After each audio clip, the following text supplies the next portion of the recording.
स्वर्णमयी सीता बनाकर राम का यज्ञ आरंभ।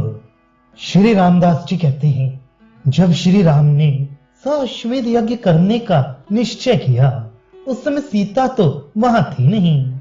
इसलिए राम ने स्वर्ण की सीता बनाकर यज्ञ करना निश्चित किया, क्योंकि शास्त्र में लिखा है कि पापिन, मैली कुचैली, दुष्ट स्वभाव की, निंदा करने वाली, पति से लड़ाई करने वाली, क्रूर प्रकृति की, चोटिन, स्वामी को मारने की इच्छा रखने वाली, सदा लड़ाई करने वाली, उल्टा स्वामी की आज्ञा के प्रतिकूल चलने वाली और स्वेच्छाचारिणी स्त्री यदि खो जाए, मर जाए या किसी के द्वारा भगा ली जाए अथवा स्वयं भाग जाए, तो उसको त्याग कर ब्राह्मण कुश की, क्षत्रिय स्वर्ण की, वैश्य चांदी की और शूद्र ताम्र की स्त्री बनाकर यज्ञ आदि कर्म करे, अथवा सामर्थ्य होने पर सब जाति के लोग स्वर्ण की नारी बनाकर अपना काम चलाएं। इन्हीं शास्त्रीय आज्ञाओं से राम ने स्वर्ण की सीता बनाकर अपना यज्ञ प्रारंभ किया। पहले जब दंडक वन में सीता हर ली गई थी और राम को रामेश्वर स्थापना के समय सीता की आवश्यकता पड़ी थी, तब उन्होंने स्वर्ण के अभाव में कुश की ही सीता बनाकर रामेश्वर की स्थापना की थी। कुछ गृहस्थ नारी के अभाव में कुश की स्त्री बनाकर अग्निहोत्र करते हैं, वह भी ठीक है। कहने का मतलब यह है कि स्त्री के अभाव में किसी प्रकार की स्त्री अवश्य बना लेनी चाहिए, क्योंकि स्त्री के बिना कोई भी याज्ञिक कार्य संपन्न नहीं होता। कुछ आचार्यों का मत है कि व्यभिचारिणी, पापनी तथा स्वामी से द्रोह करने वाली स्त्री का सदा के लिए परित्याग कर देना चाहिए।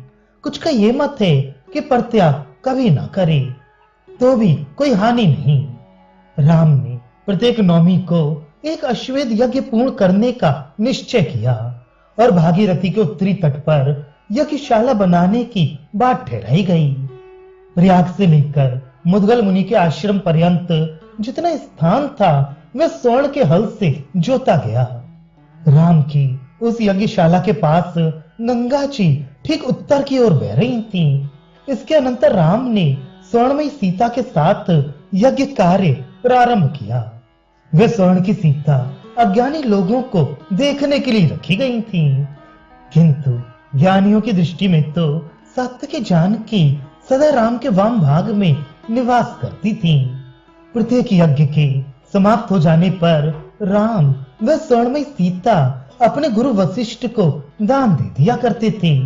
इस प्रकार प्रत्येक यज्ञ की पूर्णता पर स्वर्णमयी सीता देते देते राम ने 100 सीताओं का दान किया। उस दान के फलस्वरूप आगे कृष्णावतार में उनको 16,100 स्त्रियां मिली।